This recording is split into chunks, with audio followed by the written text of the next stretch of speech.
A'udzubillahi minasyaitonirrajim. Bismillahirrahmanirrahim. Alhamdulillahi rabbil alamin, nahmaduhu wa nasta'inu wa nastaghfiruh. Wa na'udzu billahi min syururi anfusina wa min sayyiati a'malina. Man yahdihillahu fala mudilla lahu wa man yudlil fala hadiya lahu. Asyhadu an la ilaha illallah wahdahu la syarika lahu wa asyhadu anna Muhammadan abduhu wa rasuluh. Subhanaka la ilma lana illa ma 'allamtana innaka antal alimul hakim. Allahumma 'allimna ma yanfa'una wanfa'na bima 'allamtana wa zidna ilma. Allahumma ati anfusana taqwaha wa zakkiha anta khairu man zakkaha. Anta waliyuha wa mawlaha. Rabbi yassir wa la tu'assir, Rabbi tammim bil khair. Amma ba'du. InsyaAllah kita sambung tadabbur surah An-Naml. Dan insyaAllah malam ni kita khatam berbaki 2 ayat insyaAllah.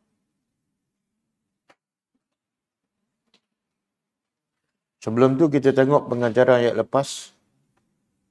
Ayat 89 lah. A'udzubillahi minasyaitonirrajim. Man jaa'a bil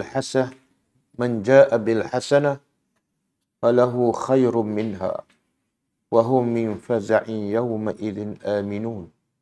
Maksudnya, barang siapa yang datang dengan kebaikan, maka baginya lebih baik daripada kebaikan itu.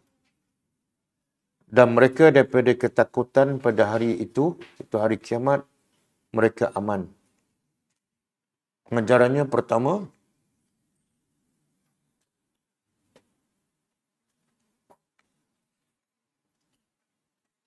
setiap kebaikan dan amal soleh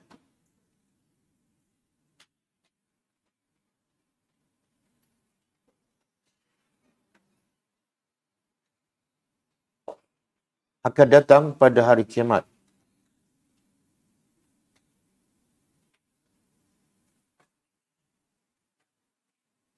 Sekiranya amalan itu ikhlas dan diterima oleh Allah. Sekiranya amalan itu ikhlas dan diterima oleh Allah.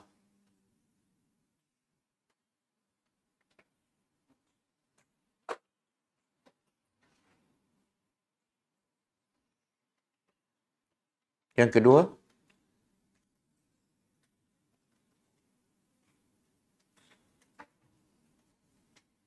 bukan semua amalan baik yang dilakukan di dunia akan diterima oleh Allah.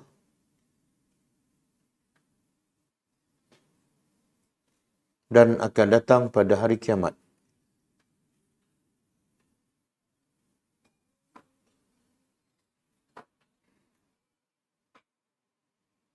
Ada amalan yang ditolak oleh Allah kerana sama ada tidak ikhlas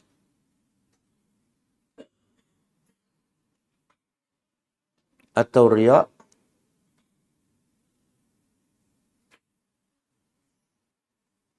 atau amalannya tidak selari dengan syariat Islam dan sunnah Nabi sallallahu alaihi wasallam.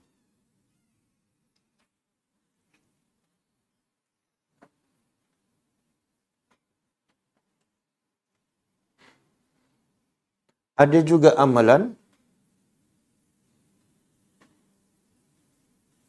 yang asalnya ikhlas dan diterima oleh Allah, tetapi akhirnya terbatal pahalanya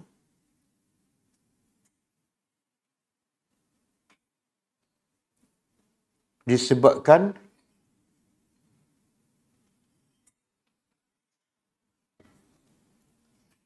pelakunya mengungkit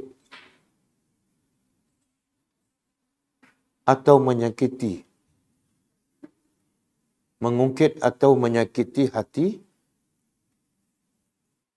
orang yang dibuat kebaikan kepadanya.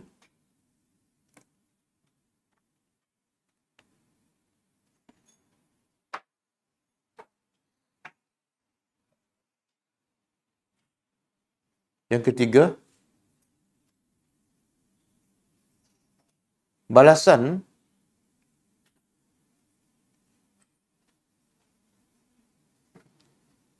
yang disediakan oleh Allah di akhirat adalah jauh lebih baik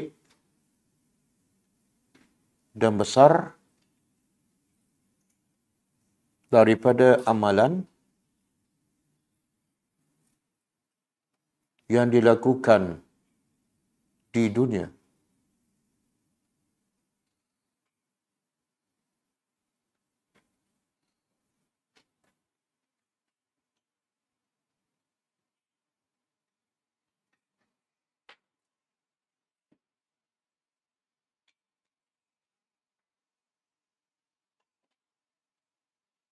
Oleh itu sangat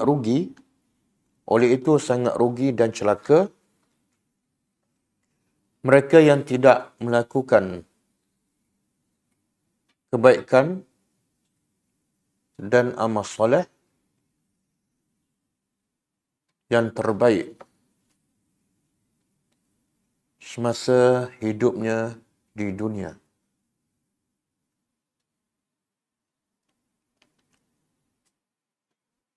Yang keempat,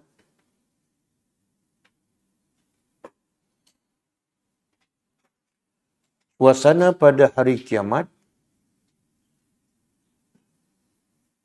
sangat menakutkan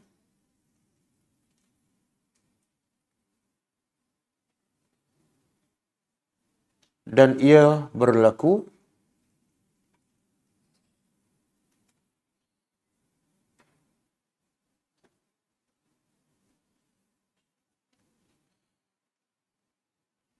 di beberapa keadaan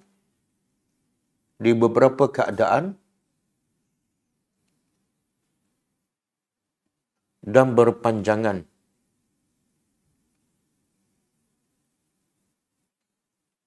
Seperti ketika dibangkitkan dari kubur,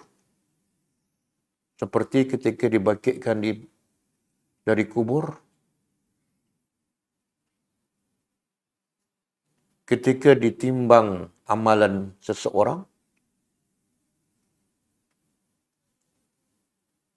ketika diberi rekod amalannya,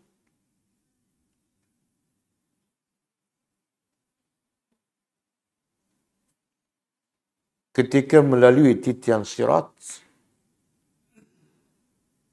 dan sebagainya.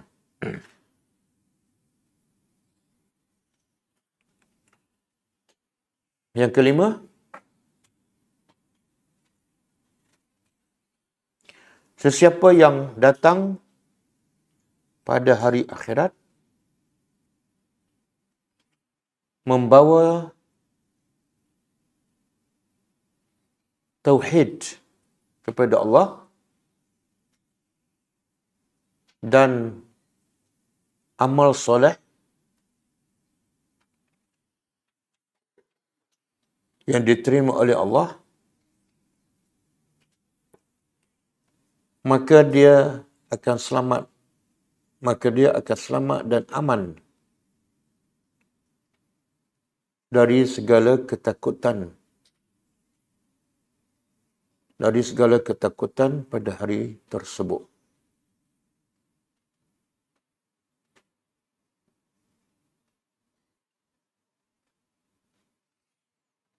Yang keenam, sesiapa yang datang pada hari kiamat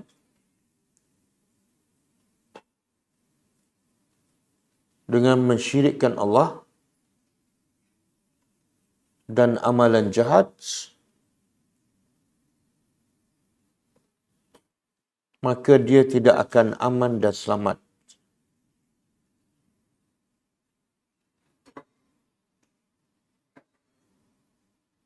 Bahkan akan diazab dalam neraka.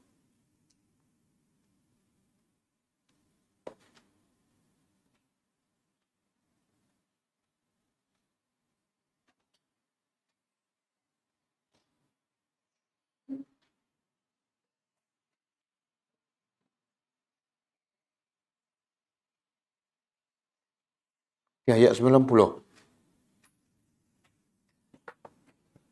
وَمَنْ جَاءَ بِالسَّيِّئَةِ فَكُبَّتْ وُجُوهُهُمْ فِي النَّارِ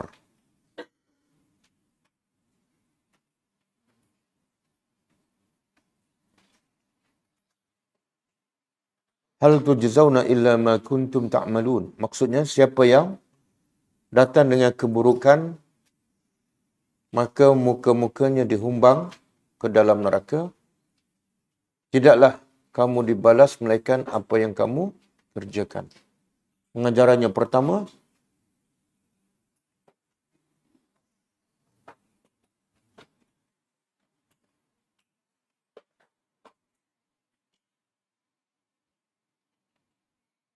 tidak semua kejahatan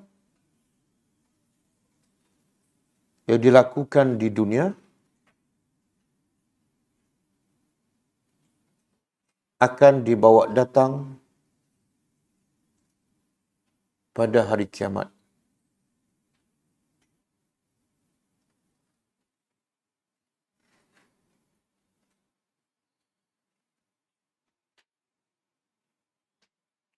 Dan sekiranya dia bertaubat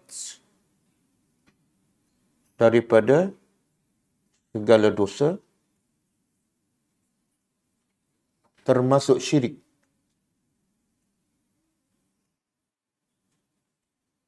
maka tidak ada lagi kejahatan baginya.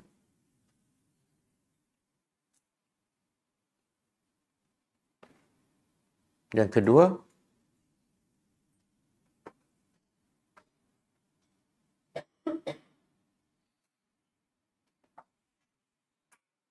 kedahsyatan azab neraka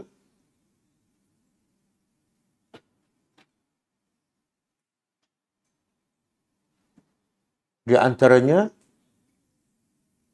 muka-muka penghuni neraka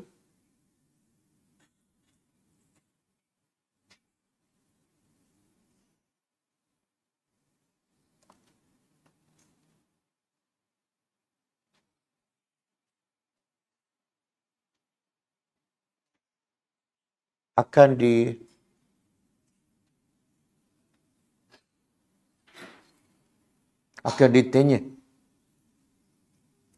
ditenyeh, dalam neraka. Ada bahasa selain pada ditenyeh? Ha? Diseret. Bolehlah. Ditonyok. Tenyeh, tonyah, seret. Tulis tiga-tiga.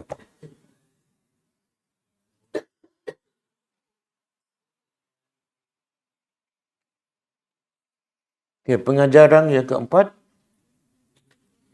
Yang ketiga, keadilan Allah Azza wa Jalla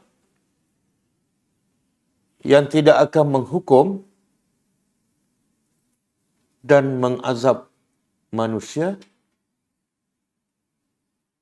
melainkan berdasarkan kezaliman yang dilakukan sendiri oleh manusia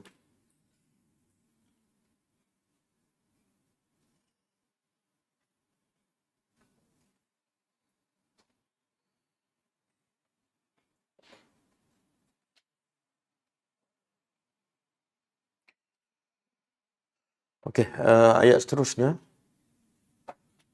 Innama umirtu an a'budu rabba hadhihi al-baldati allazi harramaha wa lahu kullu syai'in wa umirtu an akuna minal muslimin.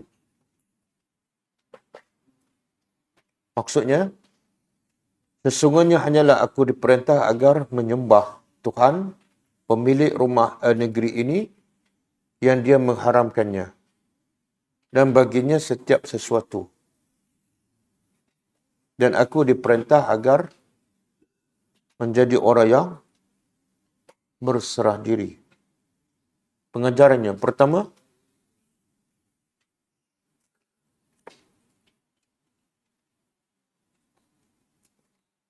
wajib ke atas Rasul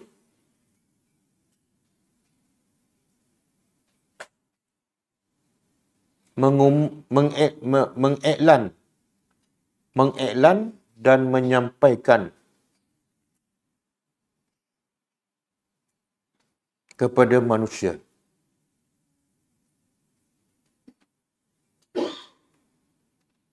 bahawa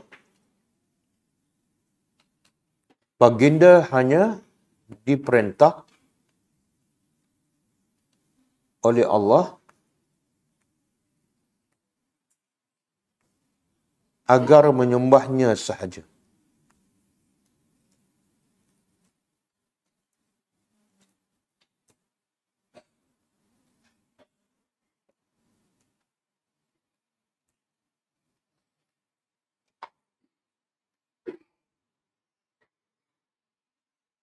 Yang kedua,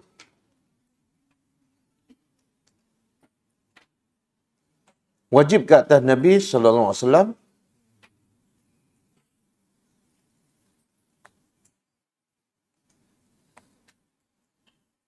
mentaati setiap perintah Allah, terutama beribadat hanya kepada Allah. Walaupun baginda adalah seorang Nabi yang paling agung dan mulia.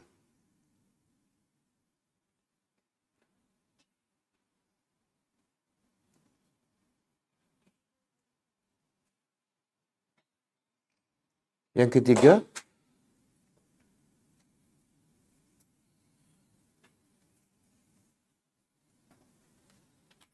sesiapa yang mendakwa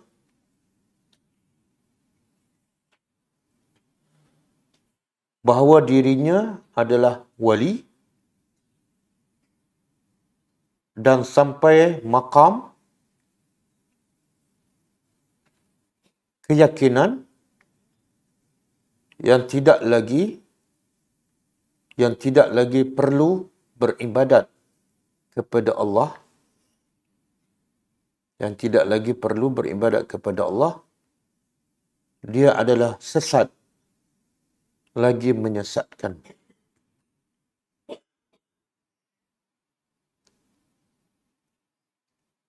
Kerana manusia sehebat Rasul sallallahu alaihi wasallam tetap beribadat kepada Allah.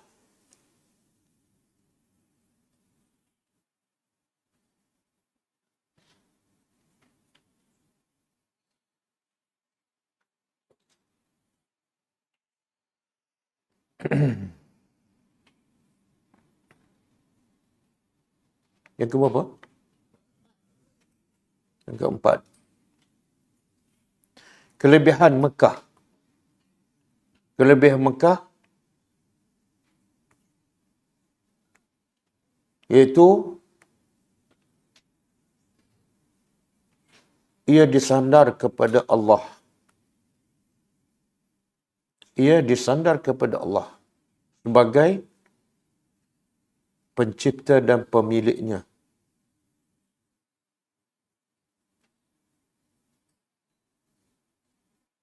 Dan Mekah juga diharamkan oleh Allah sebahagian amalan yang halal di tempat yang lain.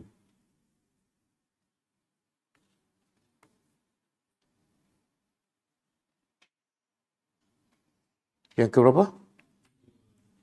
Yang kelima, setiap sesuatu semuanya adalah milik Allah.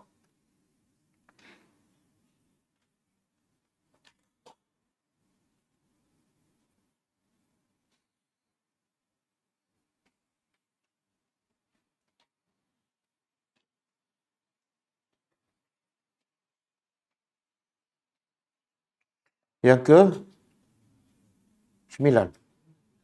Nah, haram ke atas seseorang berhukum selain daripada hukum Allah.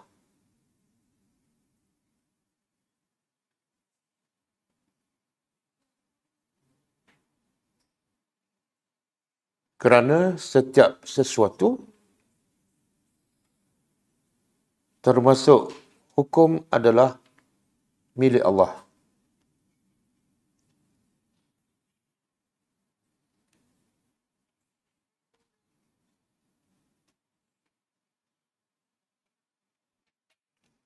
Yang ketujuh, last. Kan? Rasul SAW juga diperintah. Rasul SAW juga diperintah agar sentiasa menyerahkan dirinya hanya kepada Allah.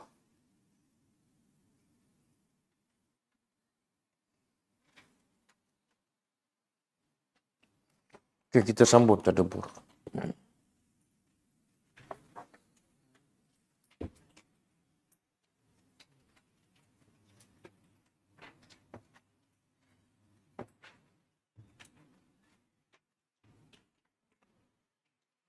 Okey, ayat 92.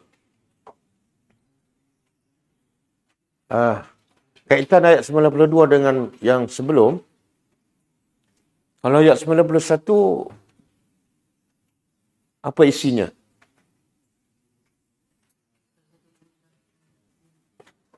Allah perintah pada Nabi supaya Nabi bagi kepada umatnya, iaitu aku diperintah sembah Allah sahaja. Yang kedua, aku diperintah an akuna minal muslimin, kan? Maka timbul soalan, bagaimana cara nak sembah Allah? Aku diperintah sembah Allah. Timbul soalan seterusnya, bagaimana cara nak sembah Allah? Jawapannya dalam ayat ini. Wa'an.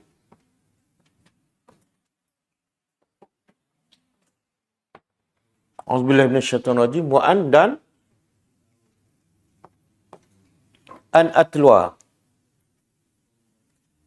Waw ni huruf ataf. Masa dalam masyarakat kita belum belajar. Huruf ataf ni dipanggil apa? Ayalah makna dia dana. Makna dia dan.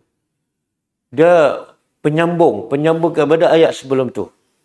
Kalau ayat yang sebelum ayat ni apa dia? Wa umirtu an akuna minal muslimin.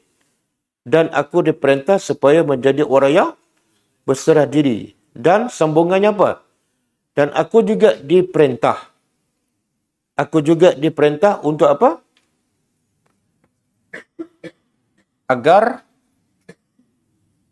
Aku juga diperintah agar an atlwa. Atlwa apa dia? Atlwa ni fi'il apa? Fi'il mudhari'. Kalau madhi apa dia? Tala mudhari' dia yatlu. Kalau dia yatlu, kalau aku atlu, ini aku. Kalau masdar, kata terbitnya tilawah.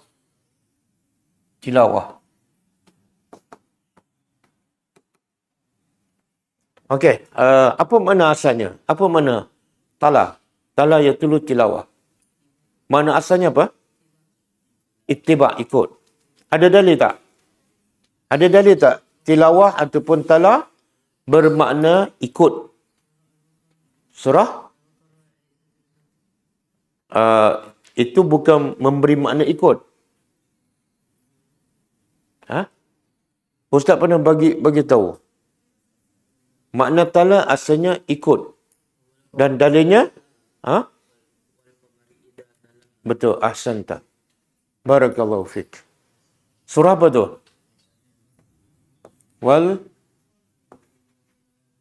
Wasyamsi wa duhaha. Betul?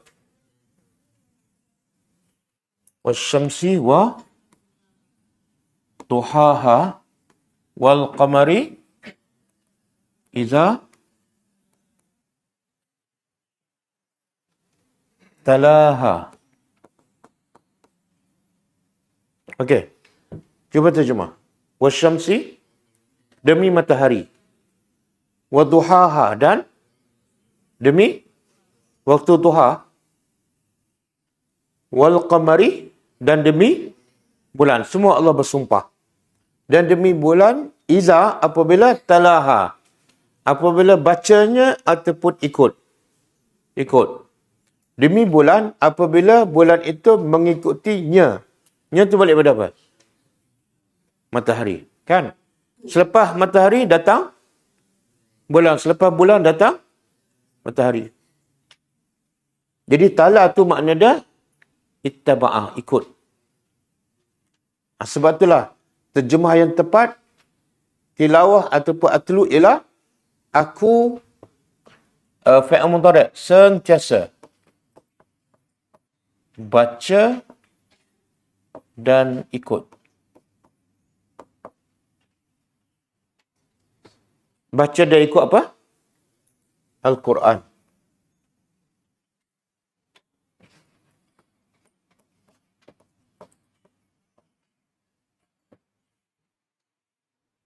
Jadi apa kaitan ayat ni dengan sebelum? Allah perintah Nabi supaya beribadah hanya pada Allah dan serah diri kepada Allah. Macam mana cara dia? Baca dan ikut Al-Quran. Tak mungkin kamu sembah Allah dengan arti kata yang sebenar, kecuali kamu faham Al-Quran dan kamu ikut. Itulah ibadat yang sebenar. Kemudian Allah kata, فَمَنِ اهْتَدَى. Maka, siapa yang ihtada. Apa makna ihtada? Siapa yang dia mendapat hidayat.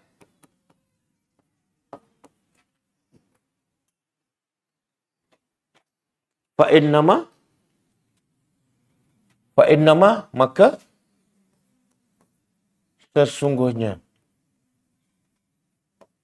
Bukan sesungguhnya saja. Ada apa? Sesungguhnya hanyalah. Yahtadi. Dia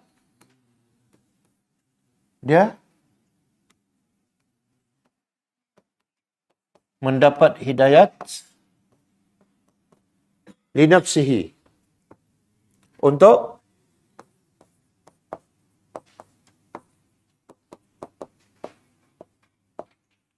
apa maksud mendapat hidayah untuk dirinya?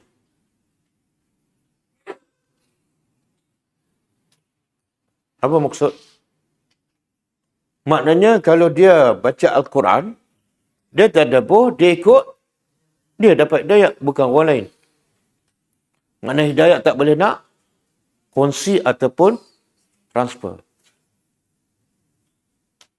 Satu. Yang kedua makna dia, siapa yang dapat hidayah, maka dia akan dapat pahala untuk dirinya. Okey. Di sini, Allah kata, cakap pada umat kamu, aku diperintah supaya aku baca Al-Quran. Baca pada siapa? Pada manusia.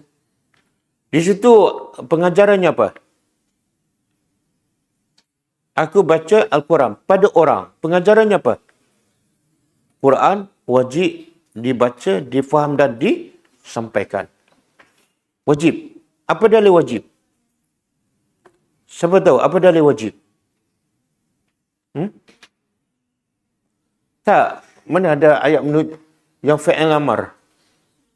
Ada perkataan yang menunjukkan wajib.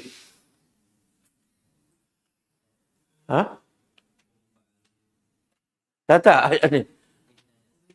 Ayat ni dan ayat sebelum. Umirtu ahsanta. Perkataan apa sebelum ni? Umirtu. Aku diperintah. Berapa kali dia sebut umirtu dalam ayat 91? 2 kali. Aku diperintah. Satu, beribadat kepada Allah. Yang kedua, menyerah diri. Yang ketiga, aku diperintah juga menyampaikan Quran pada orang. Maka, wajib baca, faham, amal dan sampaikan. Okey, satu. Yang kedua, siapa yang baca Quran dan ikut, dia dapat hidayah. Maksudnya apa? Pengajaran je. Orang yang tak baca, tak faham dan tak ikut, tak dapat hidayah. Sumber hidayah ialah Quran. Mustahil kamu dapat hidayah dengan kamu tak faham Al-Quran. Belajar dengan berbagai-bagai guru, berbagai-bagai kitab, kuning, hijau, merah, tapi Quran tak faham. Nampak tak? Aku baca Quran, tiba-tiba Allah kata, siapa dapat hidayah? Dari mana hidayah? Daripada Al-Quran. Sebab itulah, bila kita baca Al-Quran, kita baca Fatihah dalam salat, kita minta apa? Kita minta hidayah kan? Cuba baca ayat tu. Ihdina sirata mustaqim.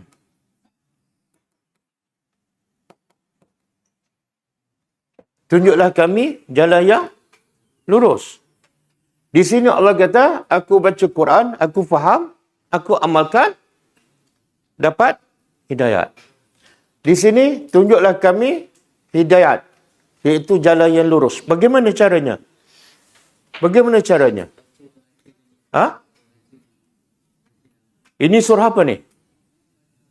Surah Fatihah. Lepas surah Fatihah apa dah?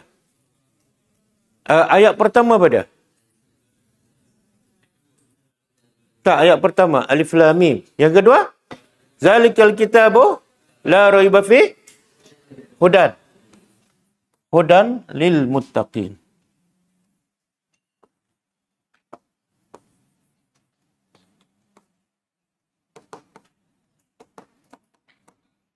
Jadi yang kita minta dalam Fatihah, lepas Fatihah je Allah sebut dalam surah awal, surah Baqarah. Zalikal kitab. Kamu nak cari hidayah kan? Kamu minta tadi kan? Di mana hidayah? Zalikal kitab. La raiba fihi hudan. Inilah hudan.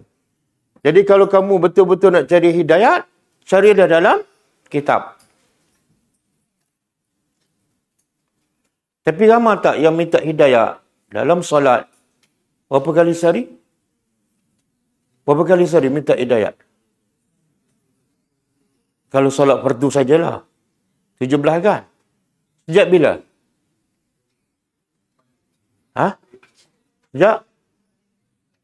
Sejak kecil. Tapi bila mula dia cari hidayah? Dia minta daripada kecil. Tapi bila dia mula cari hidayah? Iaitu baca dan faham. Bila?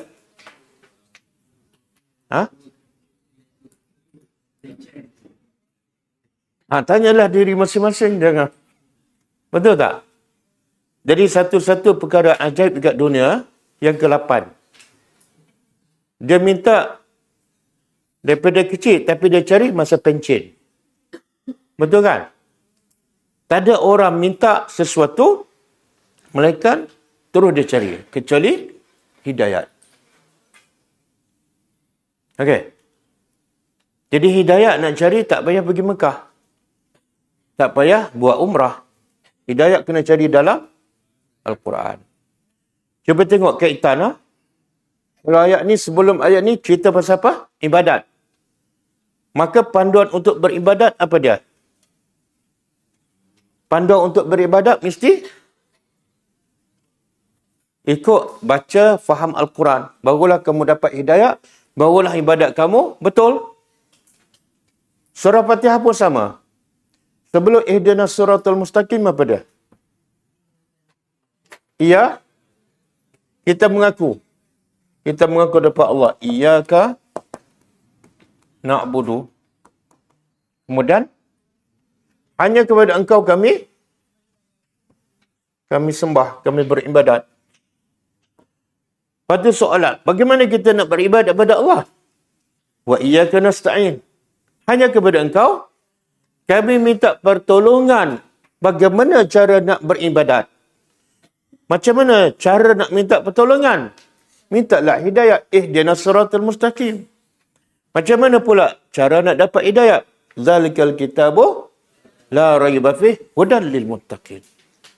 Start daripada awal surah Baqarah, bermula pencarian hidayah. Okey.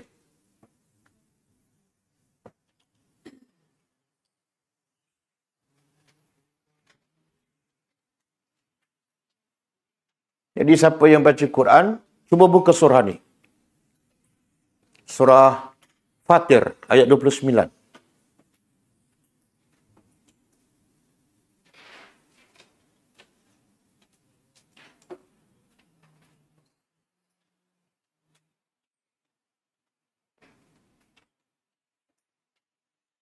Okey, cuba terjemah.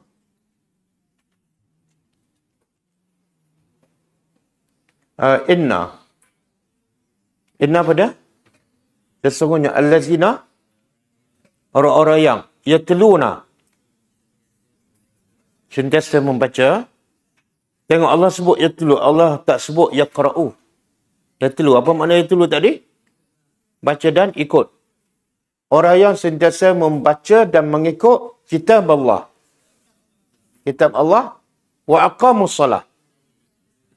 Dan mereka mendirikan salat. Wa anfaqu. Dan mereka menginfak apa yang kami bagi rezeki pada mereka. Sirran. Secara sembunyi. Wa alaniyah. Dan, jadi sedekah boleh kita bagi secara sembunyi ataupun secara terang-terang. Dan semua tu solat, sedekah, infak.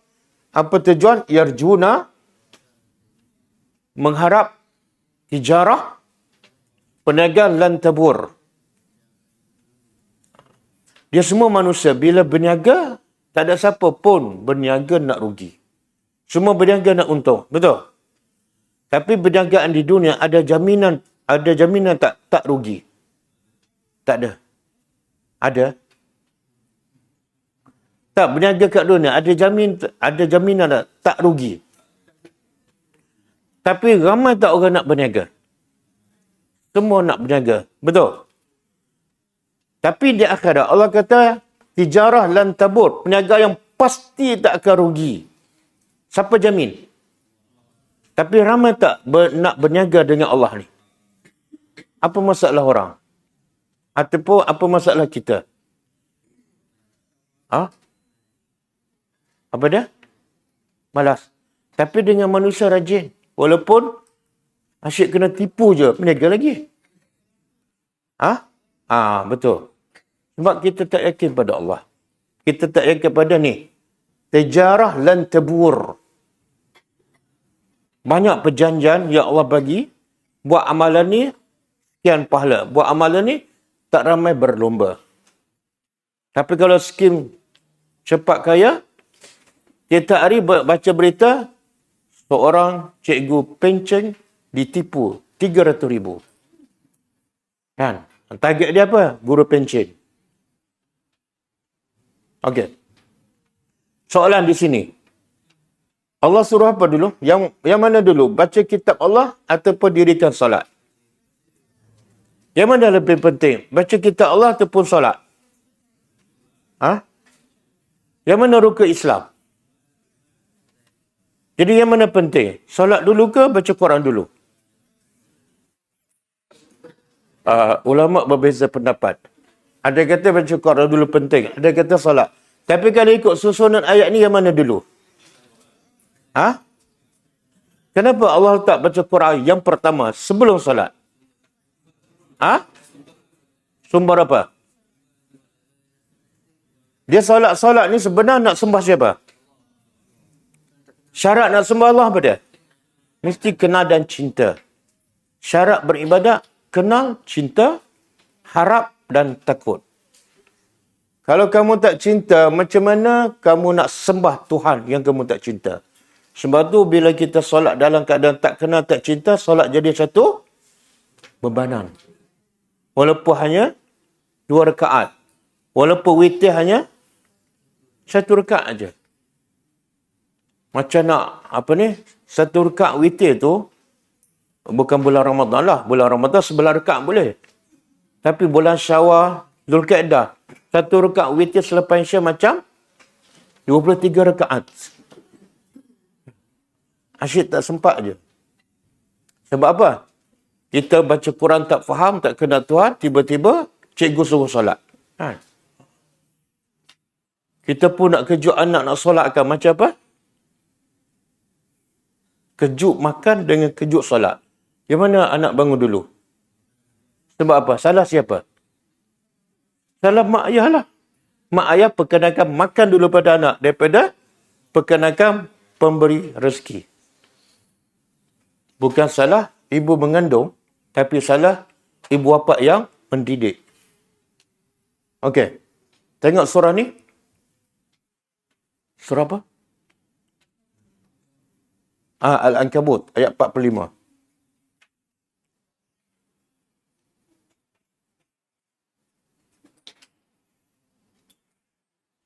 Okey. Cuba baca. Utlu. Kita ada jumpa tadi apa tadi? Tadi kita jumpa pertama atlu.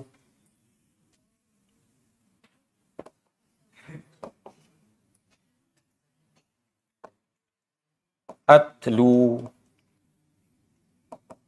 Lepas tu jumpa apa? Surah Fatih. Yatlu. Yatluna. Yang ni? Utlu. Apa beza 3 ni? Satu atlu fi'il apa? Mudhari' aku. Kalau yatlu fi'il siapa? Mereka. Hum. Kalau utlu fi'il apa? Amar. Sekarang Allah perintah pula. Utlu. Bacalah. Allah perintah pada siapa ni? Yalah, manusia tu siapa? Yang pertama Allah perintah pada Nabi.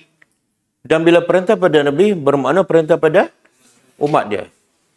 Bacalah ma'uhiya, apa yang telah diwahyukan kepada engkau minal kitab, daripada kitab. Lepas tu, wa aqimis salat, dirikan salat. Jadi yang paling asas sebelum salat apa dia? Faham Al-Quran. Sebab itulah yang mana dulu? Kewajipan solat dengan turun Al-Quran. Yang mana dulu? Bila diwajibkan solat? Selepas Isra' dan Mi'raj. Berapa tahun tu? 13 ke 12? 12. 12 tahun. Allah turunkan Al-Quran, ayat demi ayat, surah demi surah. Baru Allah perintah solat. Sebab itulah bila sahabat solat, bukan sikit, bukan sekejap. Dan istiqamah dan solat Jumaat di masjid. Bagi mereka solat tu satu keutamaan dan satu benda yang menyeronokkan. Bahkan di zaman Nabi, siapa-siapa yang tak pergi, munafik. Munafik. Okey. Kemudian Allah beritahu, inna salata, sesungguhnya solat itu tanha. Apa tujuan solat? Tujuan solat ialah mencegah daripada fahsya, perbuatan keji, wal munkar. Apa beza fahsya dan munkar? Yang mana besar, yang mana kecil? Ha? Keji dosa kecil ni, fahsyat kecil. Mungkar, ada dalil. Apa dalil? Allah kata apa? Wala taqrabuz zina. Jangan kamu hampiri zina. Zina dosa kecil ke besar? Innahu kana fahishatan. Zina itu adalah fahisyah. Jadi fahisyah ataupun fahsyat dosa kecil ke besar? Besar. Dah betul, cuma tertukar. Fahsyat dosa besar, mungkar dosa kecil. Boleh? Macam mana solat tu boleh mencegah seseorang daripada fahsyat dan mungkar? Semua fahsyat dan mungkar, macam mana kita nak tahu? Kita nak tahu yang ni mungkar, yang ni fahsyat. Dari mana kita tahu? Al-Quran. Ramai yang solat tak faham Quran. Sebab tu lepas solat dia buat. Betul? Oh, saya tak tahu. Sebab cikgu hanya ajar solat je. Fahsyat dia tak ajar, mungkar pun dia tak ajar. Berapa ramai yang lepas solat buat mungkar, buka aurat kan? Okey. Kemudian Allah kata, wala zikrullahi, dan pastilah berzikir pada Allah akbar. Paling? Apa maksud zikir pada Allah ni? Ada ahli tafsir menterjemah zikrullah di sini ialah salat. Makna zikir yang paling besar ialah salat. Kenapa? Kenapa? Waktu paling dekat dengan Allah, kita ke solat. Ada dalil?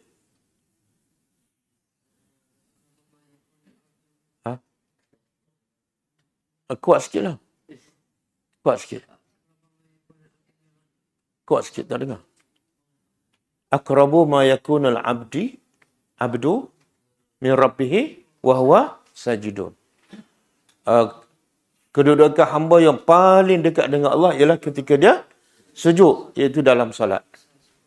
Satu. Yang kedua, zikir dalam salat dia himpun semua-semua. Tiga-tiga zikir. Zikir ada berapa jenis? 3. Pertama, zikir hati.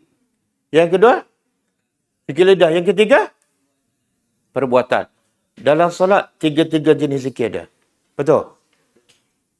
Dalam hati ada tak masa kita solat? Kita membesarkan Allah dalam hati. Yang kedua, zikir lisan ada.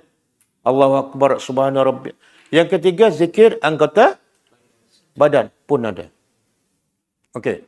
Wallahu ya'lamu ma tasna'un. Dan Allah mengetahui apa yang kamu kerjakan. Okey.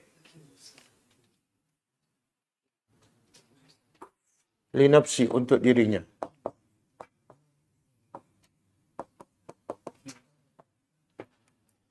Wa man dhalla, dan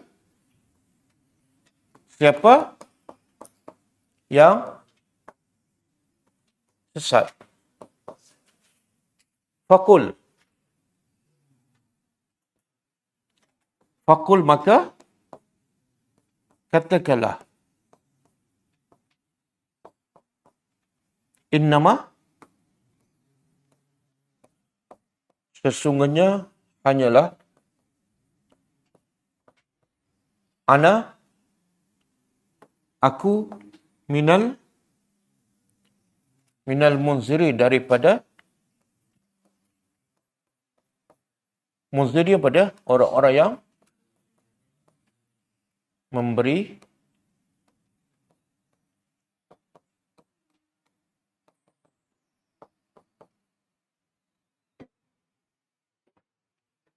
Okey. Cuba tengok ayat ni. Bila siapa faman ihtada, Allah kata apa?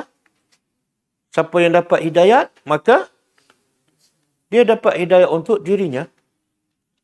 Tapi bila siapa sesat, Allah perintah Nabi cakap lain. Apa dia? Siapa sebelum tu, siapa yang dapat hidayat sebab apa tadi? Tilawah Al-Quran. Maka siapa yang sesat, apa sebab? Tak faham dan tak ikut Al-Quran. Faham? Siapa yang sesat sebab tak faham dan tak ikut? Bukan sebab tak ada buat Al-Quran tu sesat. Sebab ada orang buat fahaman terbalik kan. Tak ada buat Al-Quran sesat. Allah kata siapa yang sesat maksud tak baca dan tak ada buat Al-Quran. Maka jawablah pada mereka, aku adalah orang yang, apa maksud dia?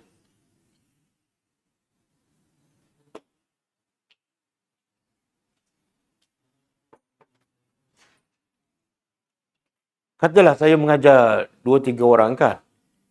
2 orang dengar, insya-Allah dapat hidayah. Saya pun cakap, kamu dapat hidayah untuk kamu. Yang paling untung ialah kamu. Ada seorang lagi tak ikut. Saya pun jawab apa? Saya hanya munzir. Kenapa saya kata, kamu sesat, kamu tanggung. Kan? Baru seimbang. Kamu dapat hidayah, kamu untung. Kamu sesat, kamu tanggung. Tapi tak. Kamu sesat, aku hanya... Kenapa? Kuat sikit, ha?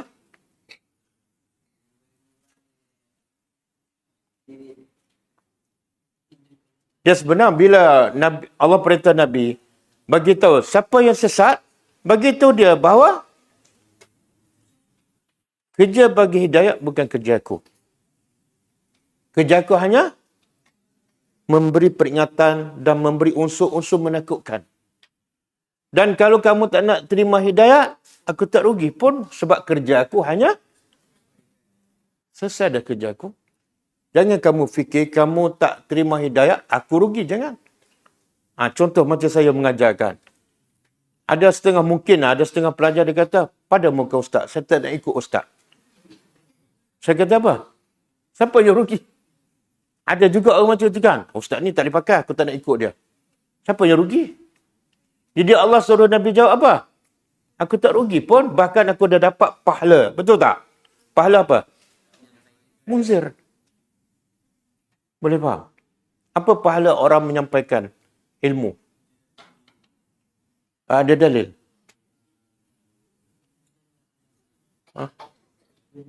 Lupa dalil tu macam tak ada lah. Cuba tunjuk hadis tu.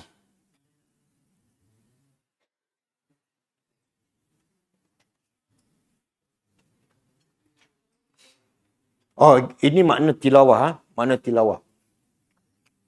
Ini salah seorang ahli tafsir, dia kata, apa maksud wa an atluwa al-Quran? Apa maksud aku diperintah supaya baca Al-Quran? Okey, kata ahli tafsir ni, tilawah tanqasimu ila qismain. Tilawah terbagi pada 2 jenis. Pertama, tilawah lafziyah.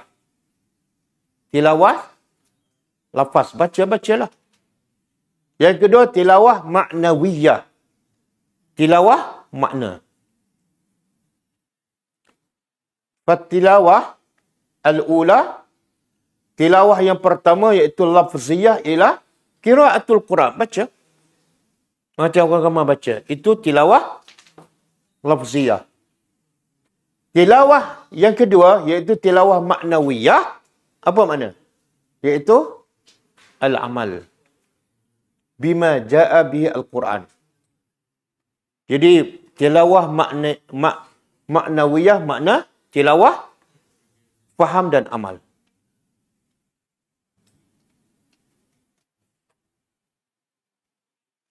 Antara dua ni, yang mana paling penting?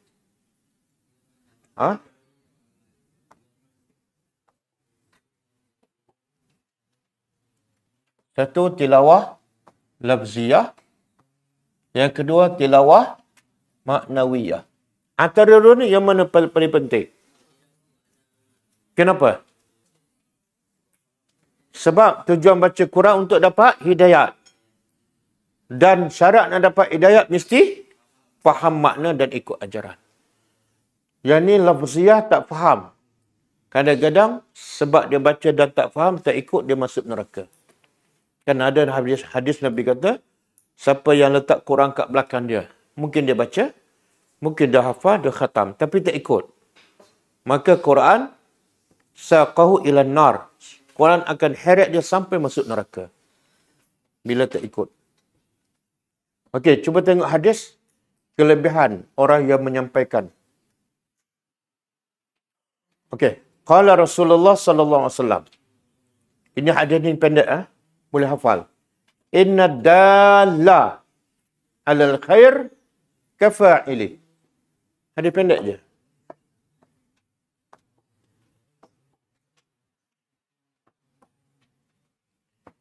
Inna dalla 'alal khairi kafa'ili.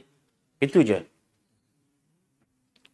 Terjemah. Inna ad-dal bukan kacandal. Dal apa makna? Yang menunjukkan. Sesungguhnya orang yang menunjukkan. Menunjukkan apa ni? Kebaikan. Alal khair, kepada kebaikan. Dia tunjuk pada kebaikan. Dia tunjuk orang tu pergi kelas. Dia tunjuk cara solat Nabi. Maka Nabi kata, kafa'ilih. Sama seperti orang buat. Maknanya kalau dia tunjuk pada orang tu buat. Semua pahala orang tu, dia dapat. Kalau 10 orang dia tunjuk, dia dapat pahala 10 orang. Kalau 100 orang, 100 orang. Jadi besar tak pahala? Besar. Ini dia panggil apa? Tijarah lan tabur. Tijarah ma Allah. Berniaga dengan Allah, berniaga yang lan tabur. Tidak akan. Okey? Hadis dikeluarkan oleh At-Tirmizi. Nombor hadis. Asif. Cuba terjemah nombor hadis. 2670 ke 0762? 2670. Nombor hadis. Okey, yang kedua. Hadis kedua.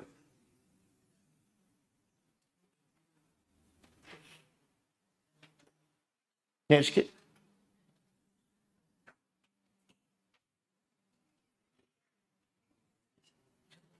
Wa an Sahlin ibn Sa'din radhiyallahu anhu anna Nabi sallallahu alaihi wasallam qala, daripada Sahal bin Sa'ad, sesungguhnya Nabi SAW berkata, li aliyin, kepada Ali. Nabi bersabda kepada Ali, fawallahi, Nabi bersumpah. Bila Nabi bersumpah ni benar, besar dan penting. Apa dia? Fawallahi, maka demi Allah, la'an. La'an apa dia? Pasti bahawa yahdiyallahu Allah, demi Allah, pasti Allah memberi hidayat bika, melalui engkau.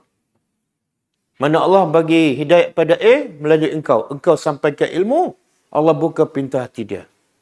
Maka engkau ni sebagai perantaraan dapat apa? Berapa ni? Seorang je, rajulan wahidan. Maka khairun, lebih baik laka, bagi engkau, min humrin na'am, daripada humr, merah, na'am, unta. Hadis muttafaqun alaih. Kan? Kita tengok orang pakai emas, telio tak nak pakai? Tak telio? Ada masalah ni kalau tak telio. Sebab manusia biasa suka kan? Sama ada dia memang tak ada lesen memandu atau... Kalau orang tengok orang pakai BM, telio tak? Oh, ni betul-betul ahli akhirat ni. Ahli akhirat.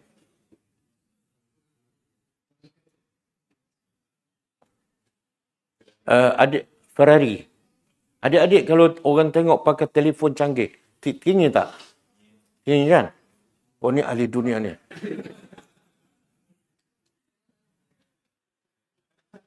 Okey.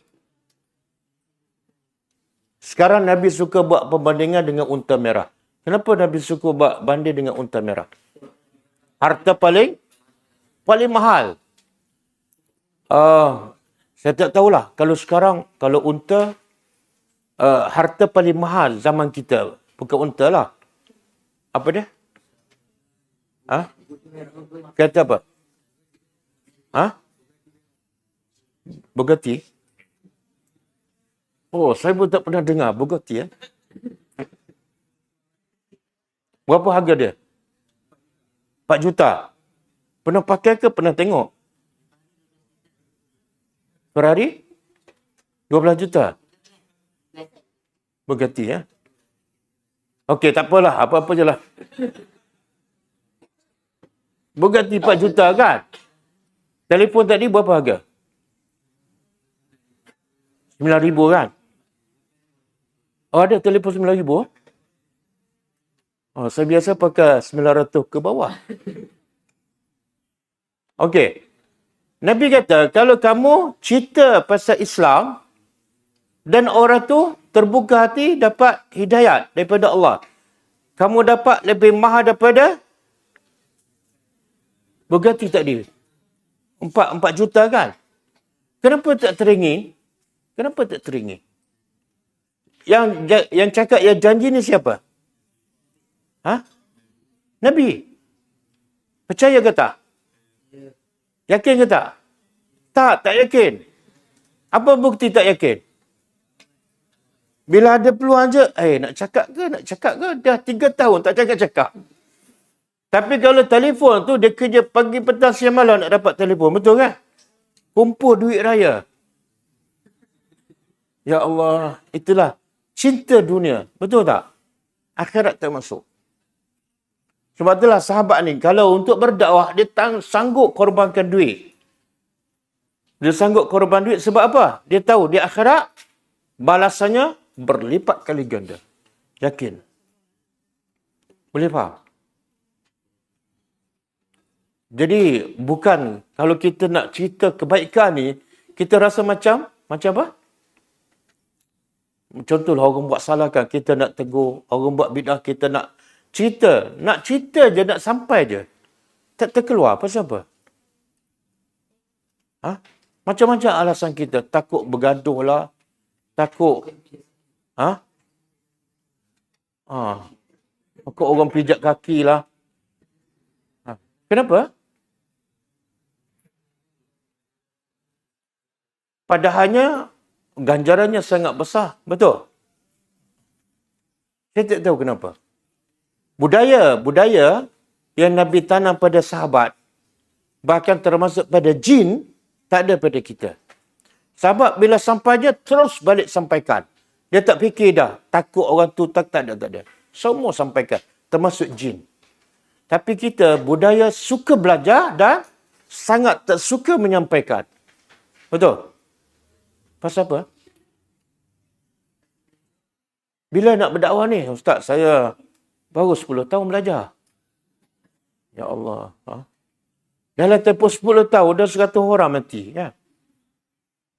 Okey, boleh hafaz ada ni sebagai motivasi.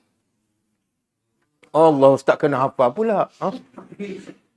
Ni antara kita, kalau kita takut nak sampaikan sebab apa? Kita tak ada dalil. Bila orang tanya dalil, Ustaz, saya boleh cakap, tapi bila orang tanya dalil, saya nak jawab apa? Saya pun tanya, awak belajar berapa lama dah? Tak ada lama, 7 tahun je. Tapi satu dalil pun tak ada. Betul tak? Sebab apa? Sebab mindset kita, belajar bukan untuk menyampaikan. Jadi kita tak bersedia untuk menghafal. Okey. Saya bagi 2 hadis pasal kelebihan berdakwah. Nak hafal 2 ke nak hafal 1? Siapa yang dah hafal? Hadis pertama. Kita mula daripada depan sampai ke belakang. Baca. Insya. Inna dala alal khair kafa'ili. Simple je. Inna ad-dala alal khair kafa'ili. Orang yang menunjuk pada kebaikan sama seperti orang buat. Okey, dah. Ikut saya. Inna ad-dalla 'alal khairi kafa'ili. Inna ad-dalla 'alal khairi kafa'ili. Inna ad-dalla 'alal khairi kafa'ili. Ada khairi kat sini, tak ada khairi. Inna satu, ad-dal dua. Ingat, satu ingat khairi, satu lagi ingat dal. Inna ad-dal ala al-khair kafa'ili. 5 perkataan je. Okey, sakit, cepat. Kuat sikit. Maksud dia? Sesungguhnya orang yang dal menunjukkan. Alal khair. Seperti orang. Okey, Amsyah. Cepat sikit. Ramai ni.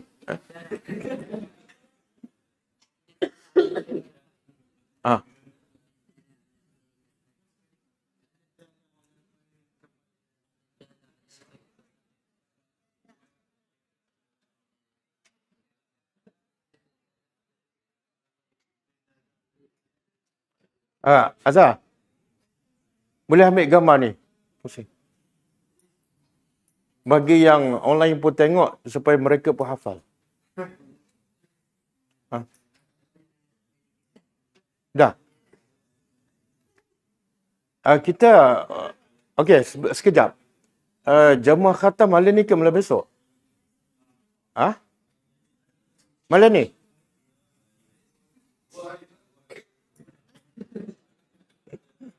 Okey, kalau 2 malam wajib hafal hadis ni ya. Cepat. Khairi kafa'ili.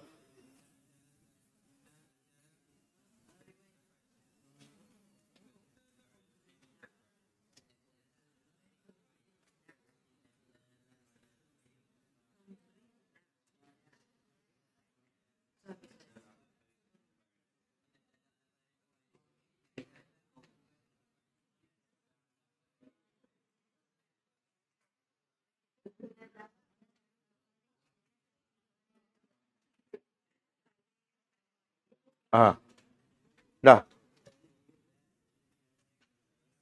Okey, baki tu saya tanya besok. Satu lagi hadis ni. Ya, bila kita hafal dalil kan, kita ada kekuatan, keyakinan untuk sampaikan. Okey, kita balik pada ayat kita. Ayat terakhir. Waqul. Dan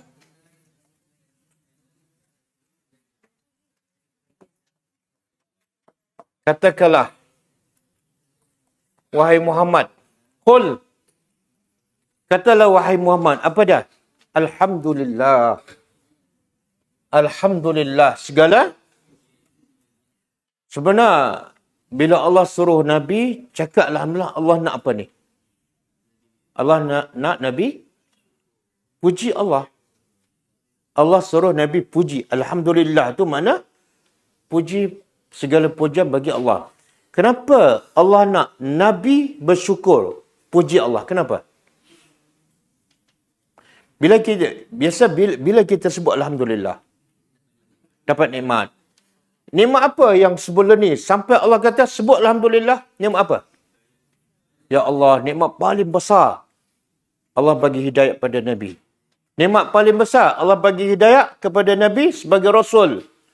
Dengan sebab Nabi jadi Rasul, munzir, berapa banyak yang beriman kerana Rasul, dan berapa banyak pahala Nabi disebabkan ramai yang beriman. Maka Allah kata, Qul Alhamdulillah. Itulah nikmat terbesar. Okey? Sama dengan surah Al-Kahfi. Surah Kahfi ayat pertama mula dengan apa? Kenapa mula dengan Alhamdulillah? Allazi anzala ala abdihil kitab. Sebutlah Alhamdulillah sebab Allah telah menurunkan kepada hamba-Nya kitab. Jadi siapa dapat Quran, siapa faham Quran, siapa beramal, siapa berdakwah, satu nikmat terbesar. Sehingga Allah kata sebutlah Alhamdulillah. Kemudian sayurikum. Kelak dia akan tunjukkan kum kepada kamu ayatihi. Apa dia ayat? Tanda-tanda kebesarannya.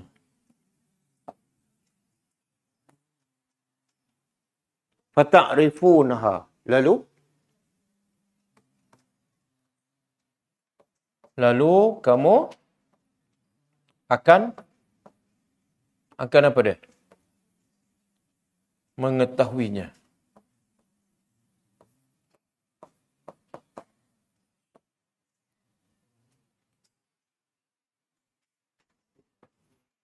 Okey.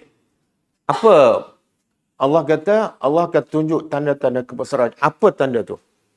Dan ahli tafsir mengatakan tanda tu Allah akan tunjuk pada orang musyrik Mekah yang degil, yang masih menolak dakwah yang dibawa oleh Nabi, iaitu antaranya kata ahli tafsir, Allah tunjuk kebesaran Allah, orang musyrik Mekah kalah teruk dalam peperangan Badar.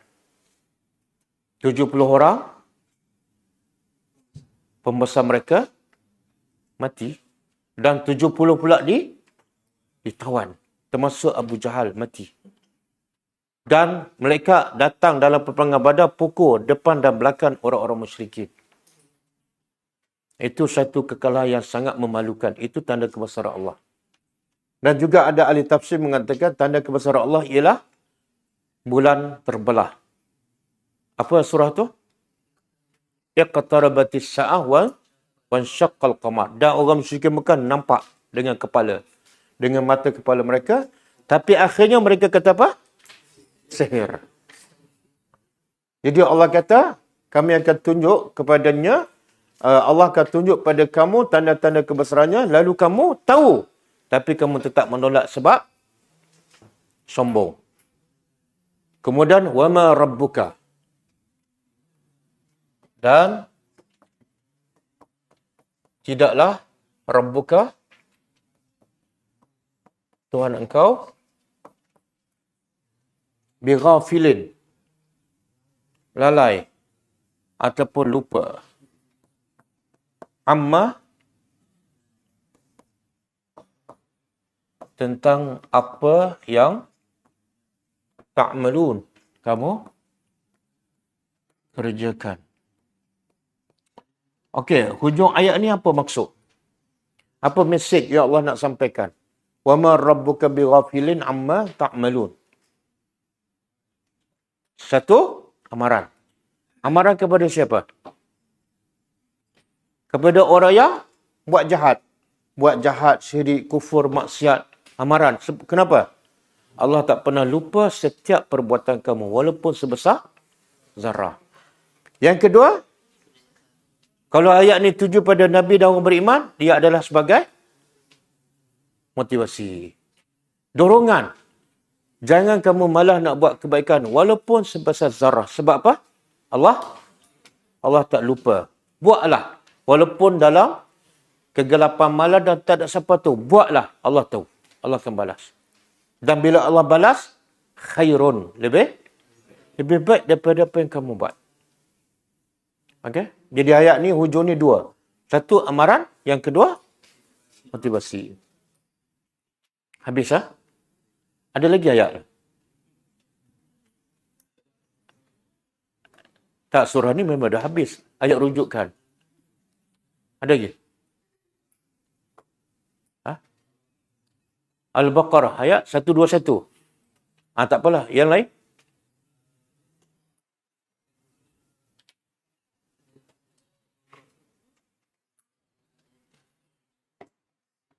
Okey.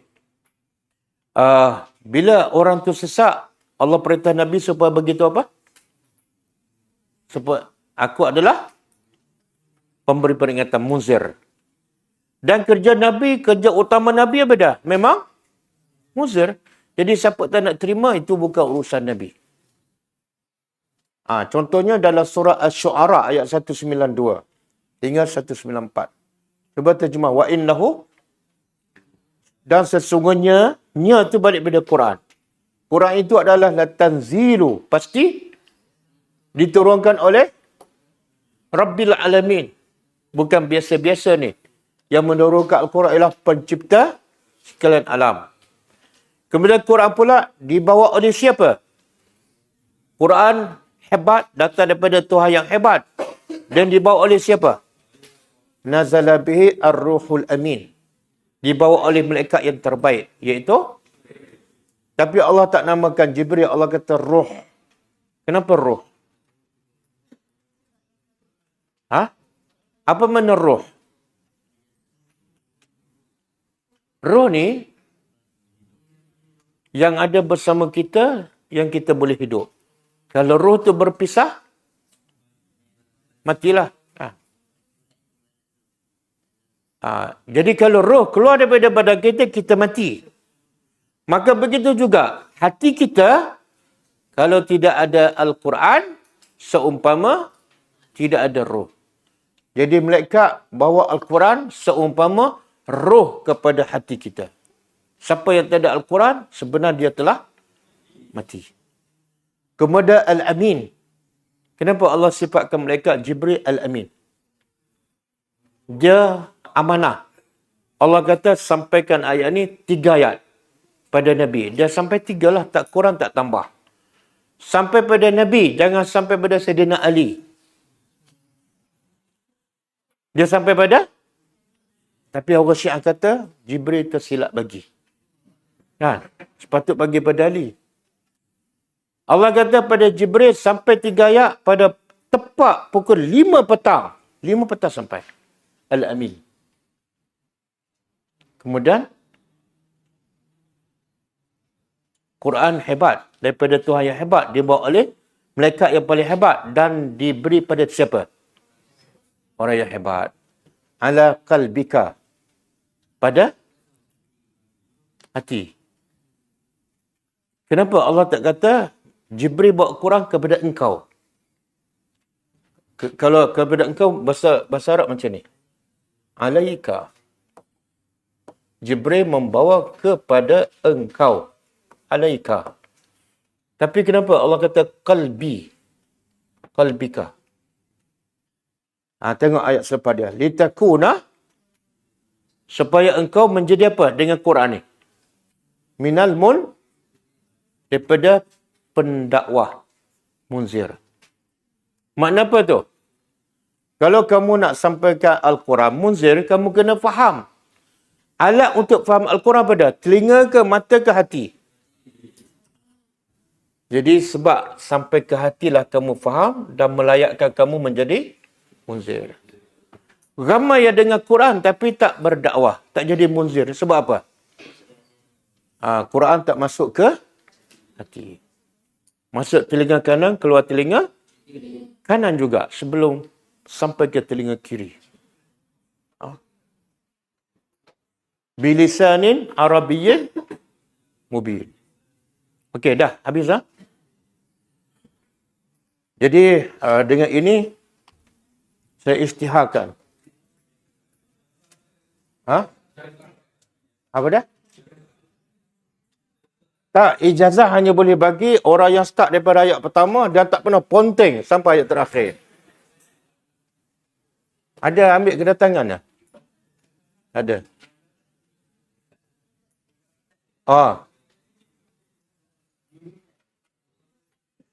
Okey, pengajaran 2 ayat. 5 minit boleh? Kalau tak, jadi masalah pula kan? Kalau tak habiskan malam ni.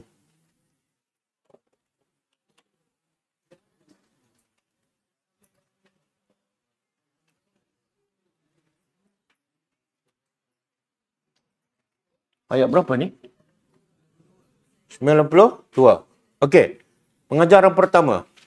Reka ringkas. Wajib membaca Al-Quran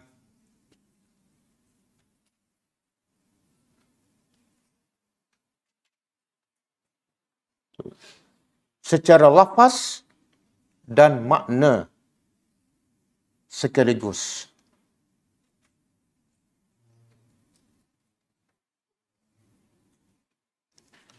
Yang kedua, pengajaran kedua. Wajib beramal dengan ajaran Al-Quran dan wajib sampaikannya.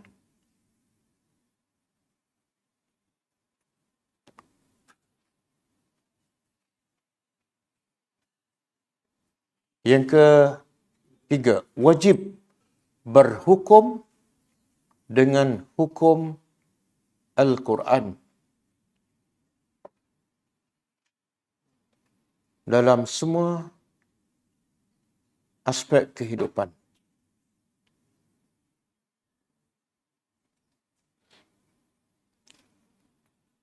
Okey, ayat 93 pengajarannya. Nikmat yang pertama, nikmat yang terbesar bagi manusia ialah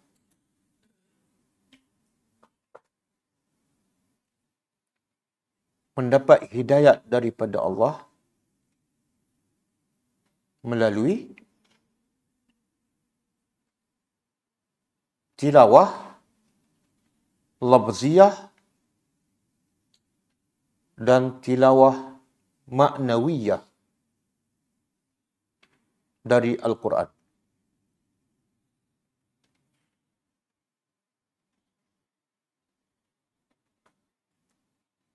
Yang kedua,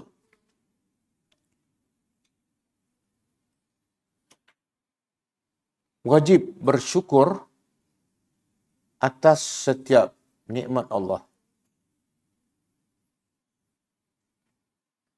Terutamanya nikmat dapat memahami dan beramal dengan Al-Quran.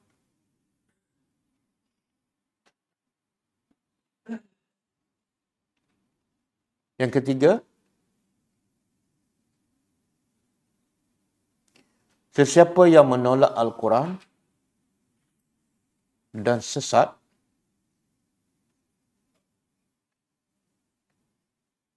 Allah akan menunjukkan kepadanya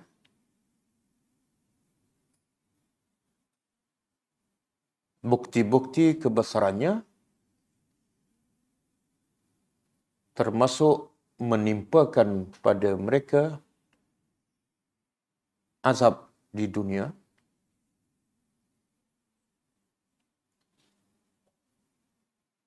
yang terakhir, amaran keras daripada Allah kepada mereka-mereka yang kufur dan syirik kepadanya.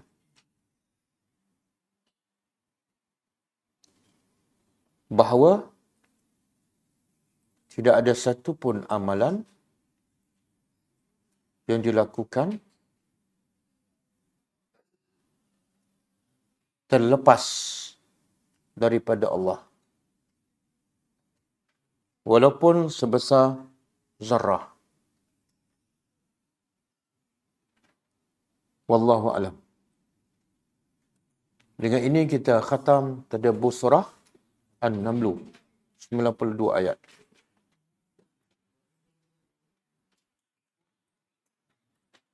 Siapa yang nak ijazah minta datang dan terus sambung ikut kelas yang seterusnya.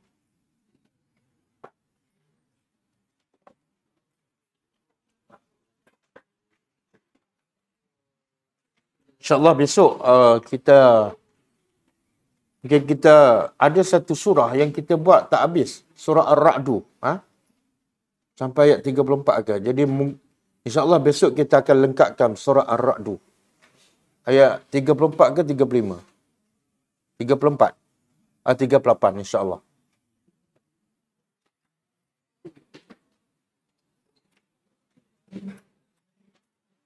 Dah tutup ke? Dah tutup ke? Belum.